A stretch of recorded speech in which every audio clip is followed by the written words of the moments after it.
The opinions expressed in the following podcast are for general informational purposes only and are not intended to provide specific advice or recommendations for any individual or on any specific security or investment product. It is only intended to provide education and entertainment about the financial industry and the stock market. Enjoy. This episode is brought to you by Benzinga. Benzinga is our absolute favorite resource to use when we trade. We use it for news scanners. We use it for float checkers. We use it for stock screening. We use it for just about everything, including chat rooms and much, much more. But that's not all they have. They have YouTube as well. Hot Stocks Luke every single day has great guests on, ranging from Ripster to Mia Khalifa to Gary to all the best guests you need to hear from every single day, all day long. So make sure to go check that out. That's youtube.com/Benzinga. And if you look in the replies to this tweet, you will see how to get a discount code for Benzinga Pro. Make sure to go sign up for Benzinga Pro right now. Welcome back to another episode of Pennies Going in Raw. Today we discuss trading an entire market pullback. Find out life's this game of pennies. Oh, you guys know we only have a 40% runner. Hello, 40% is a fucking killing. We've been compliant for too long. It's time we go to war. I don't have a Roth. Hugh knows so much about the market that his brain doesn't have enough room for grammar. Hey, who told me about IDEX? It's going up a shit ton now. Rob, 4%, baby. No way. 4 fucking percent. You asked the exact same question with 2 words different. It's like, man, I just got dick whipped for like 20%, and now that f***er's up like 50. I bet Warren Buffett never did that. I'm just making this voice memo to call out unusual whales to a fight. The pennies we need are everywhere around us. Pennies. Going in raw. Featuring Dan, Deity of Dips, And Hugh Honey. Produced by Vinny. And Christian. Let's go, baby.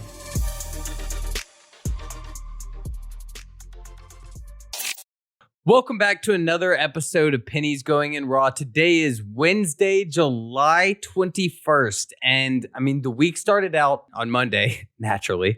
And right as it opened, it seemed like the market was reacting to everything from LA masks again to all this COVID coming out, like COVID round 2. We went from Corona, now we got Delta. We had beers, now we have airlines. It was massive this right as the morning started. But if you added dips, and it was hard to tell because it looked like it could have kept going, but it bounced pretty hard. Not all the way red to green on everything, but I mean, a lot of swings that took really big hits did bounce back. Yeah, pretty much everything that I was watching pretty much bounced back. And I mean, things still added down red across the board on blue chips. But personally, I felt like today was the day to, add a few blue chips. Let's not go crazy. I didn't go crazy with it, but I had tweeted about it that I was looking to add into Amazon for the longer term options for the end of the year.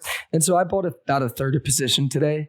We talked that we needed like 20, 30 points on SPY, which 2 or 3 years ago would have been a pretty big percentage point. But now it's like, 2 or 3% back, and that's a good enough of a pullback. And we pretty much got that today. We came right to the 50-day moving average, which is where we've bounced every single other time. So this is the time to where we can keep buying this dip, because although everyone's talking about the the Delta variant, we could very well Thursday come out with a press release saying that the variant's significantly less deadly, that the money printer is going to go burr for another 2 years, and we could be back at 440s on SPY hitting all-time highs. So for me, this comes down to the saying that we like here on this show. I like to get off the bus 5 stops. What is it?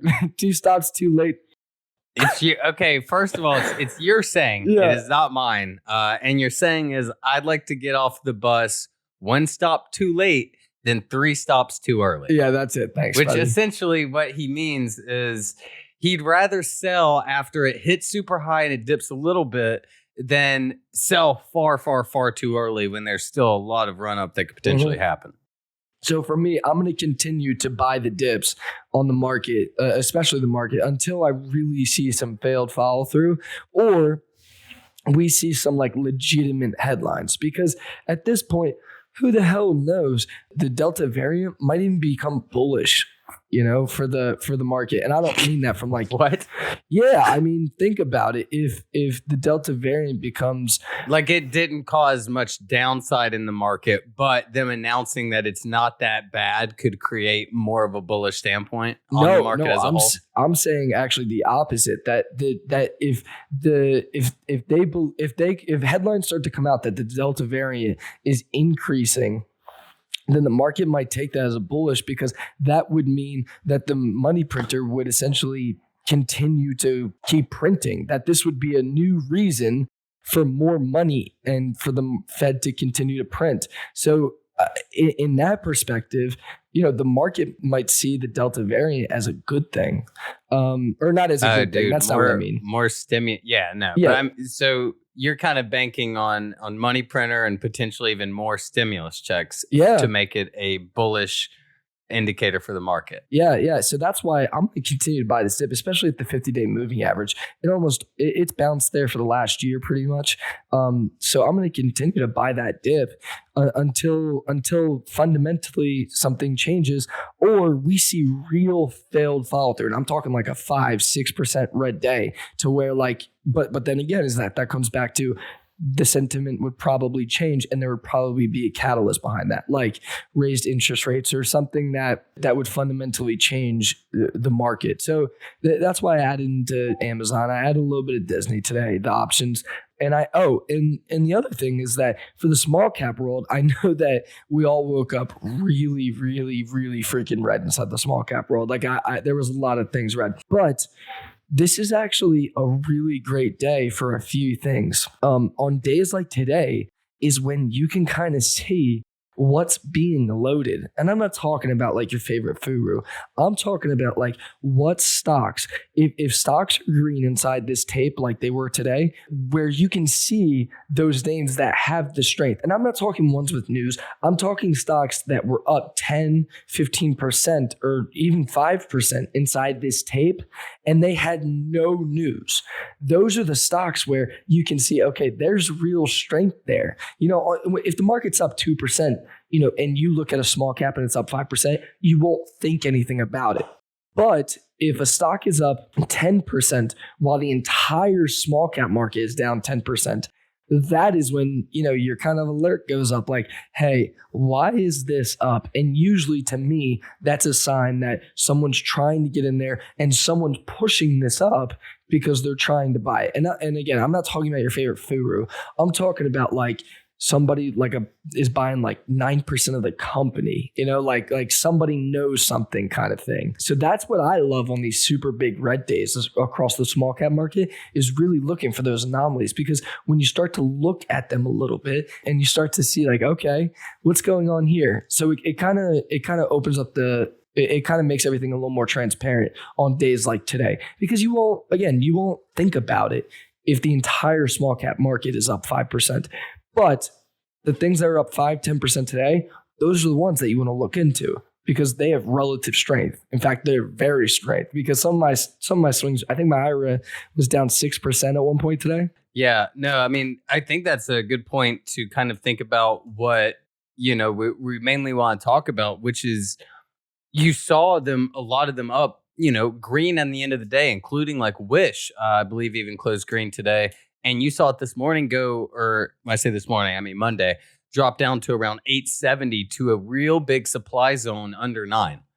And I think one of the big questions for a lot of these new traders is, whenever the market is pulling back as a whole, with your swings especially, when do you think it's a good time to add? Do you wait? I mean, or you want to get on that bus one stop too late? Because if you get on it one stop too early, that bitch could go in reverse for another 2 miles, and then crash. Yeah, no, you're right. So I think we talked about actually on Sunday, but I usually take the method of I scale in after I see confirmation. Now, if I see one of my swings down, I have a few low floaters that are just like they have like 1 million outstanding shares. So they opened up today down 15%, because all it took was 10,000 shares to tank them. So on those kind of flushes where it's like 15%, and I know the personality, I know why it's down 15%. I know that it's an overreaction, it's emotions. Those are the times where I'll just add. Everything else, I just kind of keep a few that like I think will eventually go. Everything else to where I'm like really scaling into swings. You wait for support, okay? You identify support and resistance. You let it come down to support. You let it curl back up. And then that's when you start to scale in. That gives you such better risk to reward, okay? And I'll be like, I did add to things today, but I mean, I didn't go nuts. I mean, SPY was down 2%. What happens if SPY's down 6%? SPY goes down 5% tomorrow. Then we're all going to be like running around with our heads loose. So, and my rule of thumb is that I always keep cash no matter what on the sideline. So I don't want to go crazy on the first sight of red. Yeah, I think that's another good point is how much cash you currently have on hand. Like right now, I think I'm 80 to 85%, not because I'm super scared or anything. It's just as of right now, I mean, day trading seems to work out a lot better. And, those days where I don't like to climb out day trading of being red from my swings when it's just not a swinger's market. I like my swings to provide cushion for me, not to start me off with a handicap. I actually have less cash than I usually like right now. And that's because I'm scaled into like a larger position, actually just for like the week. When I used to trade at a fund, I used to trade arbitrage. So it was a little different. So you were looking for different risk to reward. You go heavier, but you're only looking for 60 bips, which is, let's call it like equivalent to like 1%. So I actually only have about 20% in cash right now. But once I'm done with that, I'll have closer to about 35% in cash. And I mean, I want to use that, but also I know myself and I know that, how slow August does get. And I mean, I'm already itching for like a runner. And I haven't had a runner in a while. So for me, I know that I need to dial back my position sizes because we still have 6 weeks till September. So if I start going crazy and I start trying to size into a position, I mean, I know myself. I'll take a big loss and I will give up my month. It even came close today to me giving up my month at one point, and then I ended the day green. So the way that I'm going to handle is that my position sizes are going to become smaller.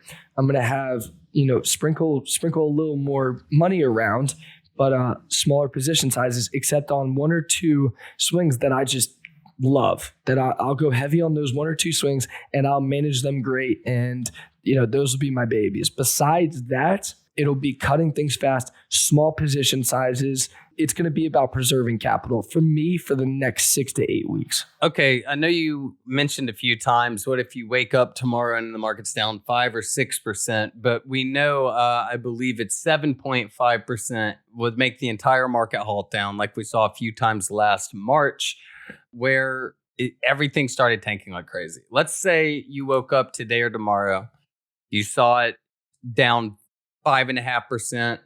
It opens, it halts down by 9:35 a.m. How are you playing that? Because I mean, the way we saw it last time, it opened and then almost immediately crashed again like 30 minutes later.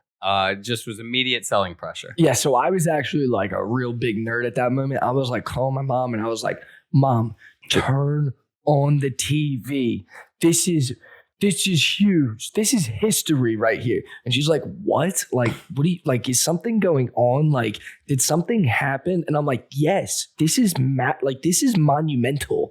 And she's called me a crazy person. But for me, like, I didn't even care that my portfolio was tanking because I was just happy to be there in the moment for history. I was inside like my college house, so I was like super excited. I was like waking everybody up at like 10 a.m. It was great. It was great stuff. But the way that I would handle it now, because at that moment I was like, oh my God. Yeah, I was at work. I was like, yo, the market just halted down a couple times. Yeah, I'm feeling like I'm in like fucking let me see, like the Big Short or something. I was ready for the helicopter to like get me in there. I was down like $1,200 of like my $3,000 account that day. It was not good. Like I was telling people at work, they're like, that's why I don't mess with that stuff. Yeah, no, and that's when everyone comes out. I told you so.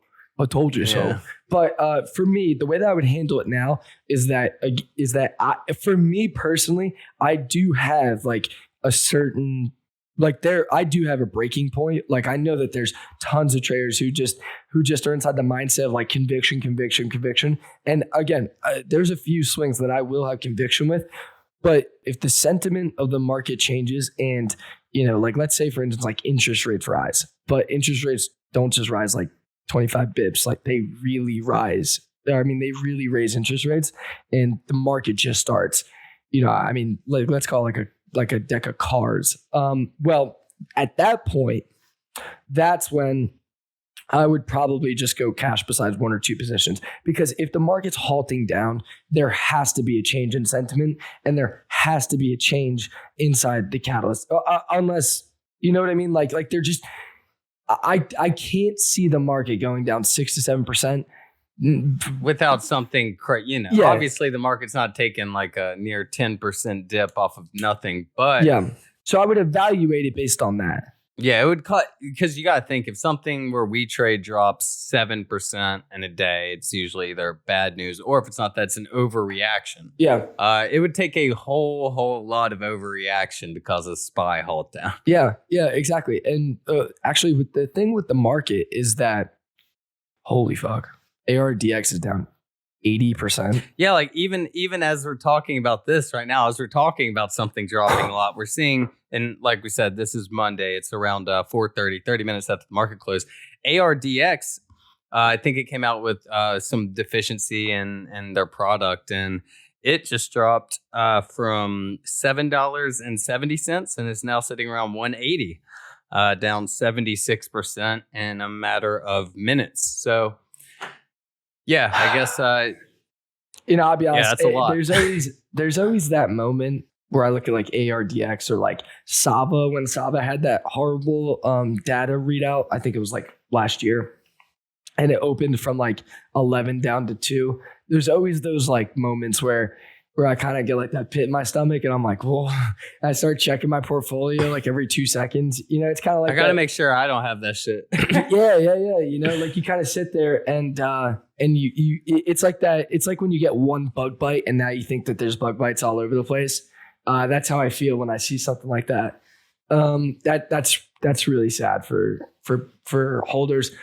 But yeah, for as far as the market goes, there would need to be a real sentiment shift or a catalyst. And in that time, I would reevaluate everything. And the truth of it is that you should always have risk management to a point to where even if half of your stocks were down 15%, you shouldn't be margined. And you shouldn't be so much of your portfolio that you're overexposed that it would that would blow you up. Like for me, my risk management at this point, I know that even if that were to happen, that yes, my portfolio would take a massive hit. I do know that. But even if it took a massive hit like that, I could still come back from it. It would take a few months probably, but it wouldn't blow me up. And that's the name of the game. Like, at this point, it's about making it to the next day.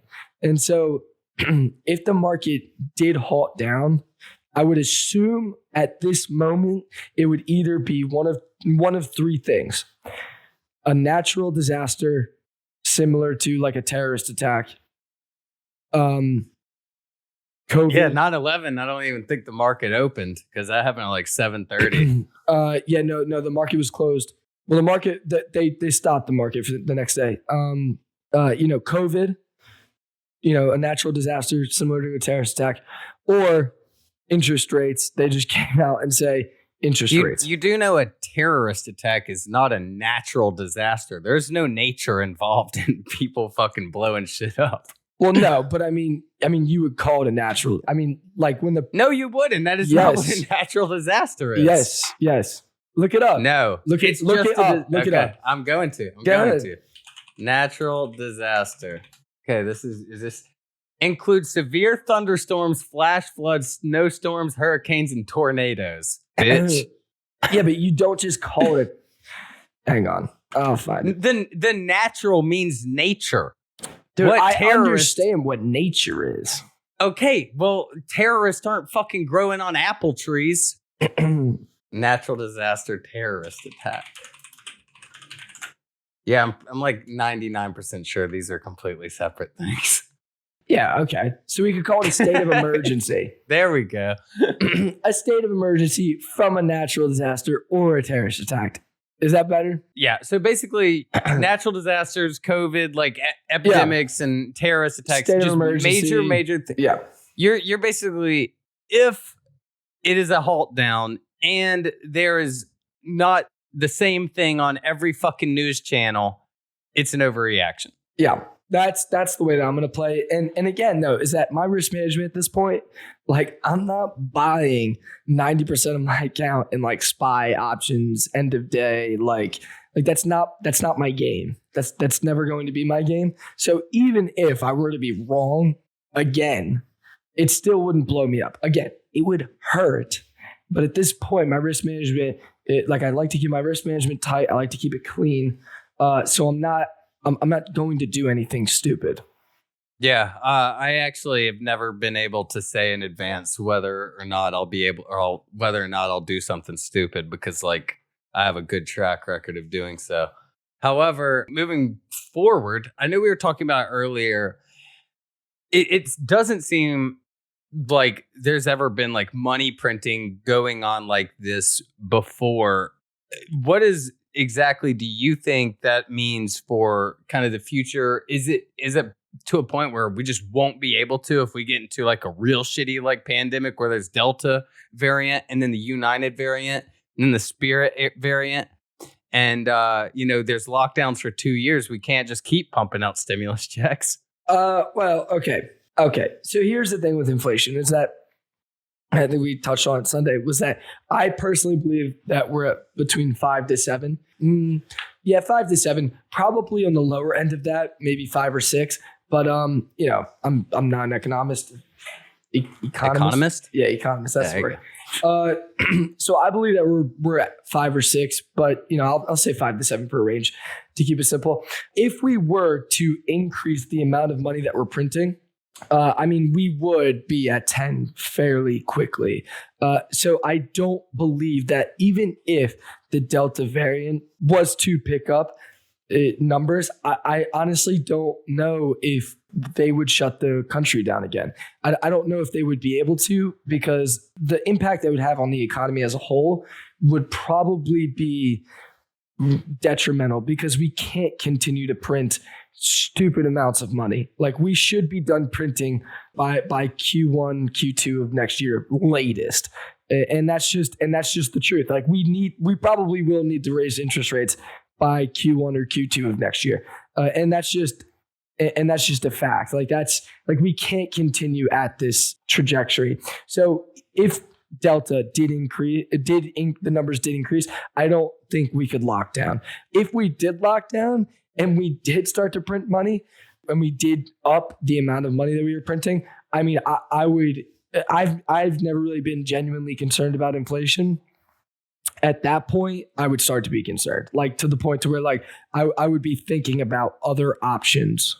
Yeah, I don't think many 22-year-olds are awfully too concerned about inflation as a whole, but you're a different breed. However, like Hugh said, he is not an economist. You motherfucker.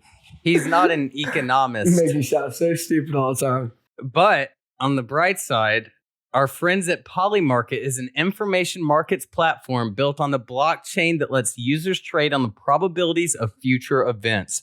One of the markets on their platform is an inflation market tracking what inflation will be like in July. Traders are currently pricing at 66% chance that inflation will be 0.6% or more. And you can use Pennies to get your first trade reimbursed up to $100. That is code Pennies for your first code reimbursed for $100. And that is Polymarket, Poly Market. And y'all heard it. $100 reimbursement in your first trade. Hell, I know what I'm gonna do. I'm gonna go all in, $100, and if I lose, I'm gonna do it again for free.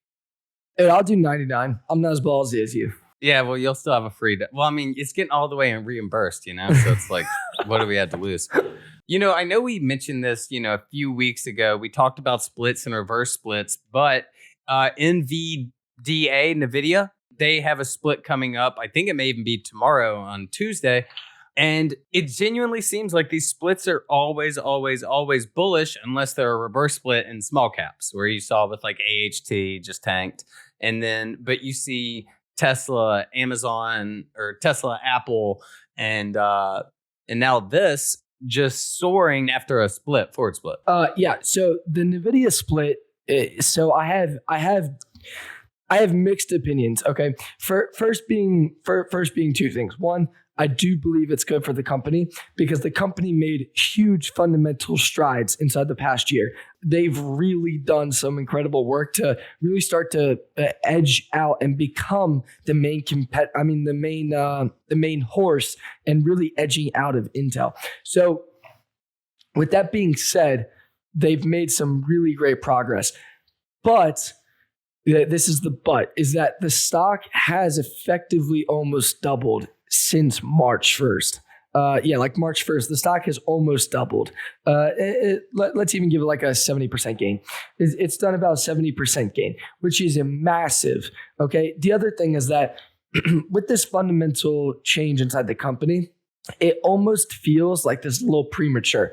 I understand that the stock's $800 a share and that they want to get it cheaper. But for me, what I would want to see is that I would want to see another year of really increased fundamentals and really solid balance sheets so that you could then say, okay, we're doing this stock split. We're going to get the price down and, you can feel good about this because look at our balance sheet for the past 3 years. Where right now it's kind of like, hey, it's kind of like new. It's kind of like, it feels a little early to me personally. The other thing is that the first one is the saying that like the first inside the theme always goes the farthest. I believe is true. And I'm talking about Tesla and I'm talking about specifically Tesla and Apple here. They were kind of the first to really do the split inside the modern era. And I'm talking about like, recently. And I mean, Disney, of course, but they were the first to really do it. And so they're going to see, they're the guinea pigs, but they're also going to have usually the best return. It's kind of like when the first theme inside bio goes, that one always goes the farthest, or the first weed always goes the highest. And then the ones that follow do well, but maybe people, take profits a little bit faster. Maybe people, try and get on the horse earlier and they bet heavier because it's a sympathy. Do you know what I'm trying to say? Yeah, no, I mean, a lot of times people are playing the sympathies, and the sympathies only got volume because the main one ran, and they're just day trading it, and those flippers are going to prevent like a major run. But the major news, a lot of those investors are going to keep holding it on the main one, regardless. So, I mean, there's going to be less selling except for the people that end up chasing. So, I mean, that, it makes complete sense, which I think is a good transition to our final topic, which is, with all this COVID stuff coming back, it seems, and then you saw like food delivery plays kind of getting some love today, and like the Zooms in it. I'm like, holy shit, is this March 2020 all over again? Do I need to get the sheet of what ran in March and April and May and follow it precisely? Or because I mean, dude, I'll be honest, I don't really want to play like waiter and all these food delivery, and then IBIO, and then fucking vaccines. It's just a lot. Dude, I would love to play IBIO for another 1,000%. Oh yeah, 1,000%. Sure. I would love that. But I think right now the way that I'm handling everything is that I'm taking it slow. This year wasn't as good. I mean, this year percentage wise is nowhere near last year, but this year has still been a fairly good year. And so I'm not going to over leverage it. I'm not going to make any crazy bets on which way I think things are going to play out. I'm going to be the guy who, I'll wait until there's confirmation and then I'll go heavy. So even if everybody's in 10% before me, that's okay. I'm okay with that, because for me, going into the rest of the year, until we see some more stability across across, I'm talking about COVID, until we see some stability across like the airlines. I'm talking about everything. I'm going to play in the preserve my capital and to really think of it like, okay, this has been a great year and it's not over. But right now, if the summer slows down and then, we get into September and all of a sudden now the Delta variant picks up, then I'm going to be playing it like, okay, we're back to these games like we were last March, where it was like, one day we have to wear hazmat suits and then the next day everything's being saved. Like I hated that. I hated that up and down constantly. My favorite part of last March was everyone would be like, oh, this stock's going to go 1,000%. Like, oh, UAVS is going to go 1,000%. Oh, Wader's going to go 1,000%. Oh, IBI is going to go 1,000%. And sure as shit, they all did. Yeah. But nowadays, it's like if you have everyone on Twitter and stock twit saying it's going to go 1,000%, oh my God, you better get out because it's not. Yeah. I mean, right now it feels like anything that's retail crowded isn't doing well. That's what it feels like right now. And so with that being said, I think it's really important to understand that, the market's ever evolving. And especially if you're a COVID trader, you probably saw the most consistent market ever. The most consistent market. And not only was it a consistent market for the longest period of time, it was also the best market. Like everything was running. So that's kind of like a double-edged sword. Like, hey, yeah, it was a great opportunity to make great money, but it also conditioned us for one, everything goes boom and we just move sector to sector. Two, it conditioned us for just buy and hold. It'll go eventually.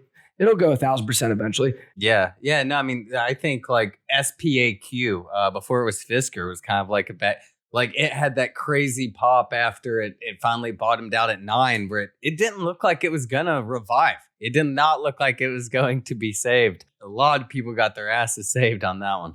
And like ONTX going from $1.20 to 30 cents to back to $1. Yeah, exactly. And so my perspective is that. My perspective right now is that small caps have been on fire for like what feels like forever.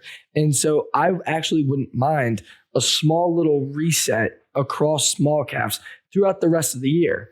Kind of like a shakeout the small caps. Now, that being said, if small caps, get super hot to where like things start running like crazy again, hey, I'll be there. But I'm not going to make a guess and plan for that until it's a deciding factor. And even then, it'll probably still change. But right now, my thing is going to be like, okay, I could go from 40% cash to 100% 40% on the street to 100% on the street at any day, any moment. And that's the way that I'll plan it. Like, I'm okay with that. I'm going to have 1-2 swings that I feel great about, that I will have conviction with, and everything else, I'm going to play it day by day. I'm not going to take the rest of the year and try and kill myself to make another 10% of my book. All right, and that's that. And there you have it, boys. Another episode of Pennies Going in Raw. We're happy you joined us. Make sure to leave that 5-star review on Apple iTunes and a like and subscribe on any other ones such as Spotify. We love you all and hope you have green days in the market for your days to come. XOXO, peace and blessings.